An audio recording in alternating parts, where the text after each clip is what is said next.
Hello friends, welcome to கௌரிஸ்கோ. இன்றைக்கி நம்ம இந்த வீடியோவில் என்ன பார்க்க போகிறோம்னா, இந்த கீரை வந்து புளிச்ச கீரைங்க. புளிச்ச கீரைன்னு சொல்லுவாங்க.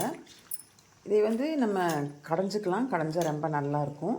இப்போது கீரையெல்லாம் வந்து மழை காலம் ஆயிடுச்சா, ஒரு மாதிரி வந்து கொஞ்சம் ஒரு மாதிரி சொறி சொறியாக ஒரு மாதிரி வெள்ளை வெள்ளையாக இருக்கிற மாதிரி இருக்குது. அதனால் வந்து இதை நான் எப்படி செய்கிறேன் அப்படின்னு பார்த்தீங்கன்னா, தண்ணி ஊற்றி அது சப்பை தண்ணி தான் ஊற்றி கழுவில் இன்னும் ஊற வச்சுருக்கிறேன்.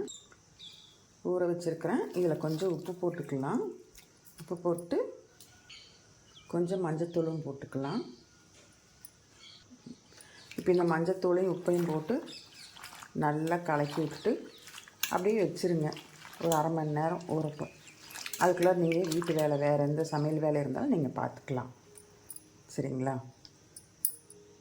பார்த்துட்டு அதுக்கப்புறம் நீங்கள் இதை எடுத்து பொரியலா இல்லை கடையிறீங்களா அந்த மாதிரி எதுனாலும் பண்ணிக்கலாம்.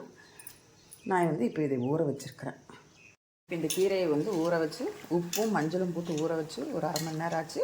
இப்போ நம்ம இதையே 3-4 தடவை நல்லா கழுவிக்கலாம். இப்போ வந்து கீரையை நல்லா கழுவி வச்சாச்சு.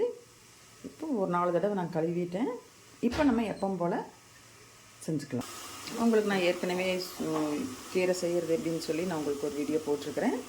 அவ்வளோதான். இப்படி எடுத்து போட்டு நல்லா கொதிக்க வச்சு கரைஞ்சிக்க வேண்டியது தான். இப்போ இந்த புளிச்ச கீரை வந்து நான் இப்போ கரைஞ்சி ரெடி பண்ணிட்டேன். ஏன்னா ஏற்கனவே எல்லாமே நான் சொல்லியிருக்கிறேன், இந்த மாதிரி செய்யணும் அந்த மாதிரி செய்யணுன்ட்டு. அதனால் இப்போ வந்து நான் ரெடி பண்ணியாச்சுங்க. புளிச்ச கீரை எப்படி செய்கிறது அப்படின்னு சொல்லிட்டு சின்ன டிப்ஸ் எல்லாம் கொடுத்துருக்குறேன். பாருங்கள். இந்த வீடியோ பிடிச்சிருந்தா எனக்கு ஒரு லைக் பண்ணுங்கள், ஷேர் பண்ணுங்கள். அப்படி கௌரிஸ்கோ சேனலை சப்ஸ்கிரைப் பண்ணிவிட்டு பாருங்கள்.